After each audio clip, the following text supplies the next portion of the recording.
Başlık. Selamünaleyküm başlık. Vay. Doğru lan. Tamam bakamazsın. Maşinler zor hapşalsan çalış başladı ya. Yani?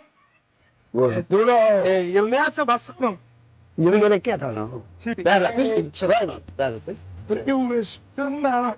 Mane başlık. Allah can bir de getire var can.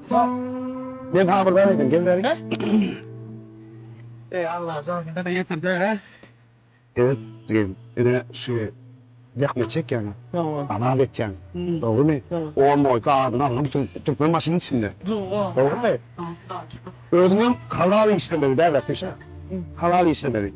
Ben tecrübe diyen de Allah'tan bire de netiye ettin, bire de kudağa getirdin. Niye lan? Tamam. Getirelim. Götürür. Götüreyim. Götürür. Yani ifaatla giyeceğin gün ne getirmişsin? Giyeceğin günlüğü. Giyeceğin gün, o 24 saat işte. Günlüğünden 50 işlemeli. Şu iki bir ayrılmalı. Giyeceğin gün bu bir ayrılmalı. Düşündün mü? Bravo. Halal olmalı. Halal olmalı. Çürü yiyen yerinde halal olmalı. Yeni de burada. Dört böyle bir başlarına peyadım olmalı. Upan. Vurpağı ol. Onu mu bile gitmeli? Ya ben bile. Öyle. Çok bana da getire ortun iptilemeli. Yok. Yaz yağı ortamı iptile git. Evde ama. Yaz yağı ortamı iptile git. Düşündün mü? Yaz yağı da İyiş köpeği de. Bravo. İyiş köpeği de kalans köpeği. Düşündün mü? Ay ne ki pozu ondan Allah. Şu şeydip işleten son al peyadın olpam. Allah ne ki pozu.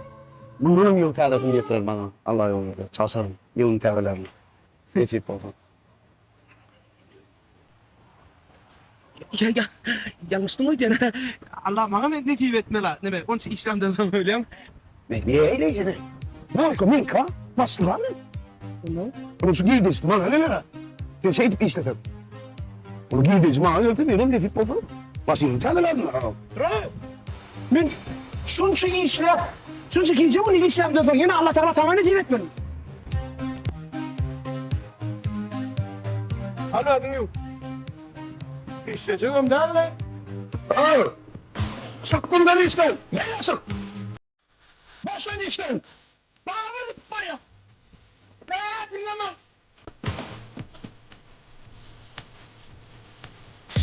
It's reason, baby.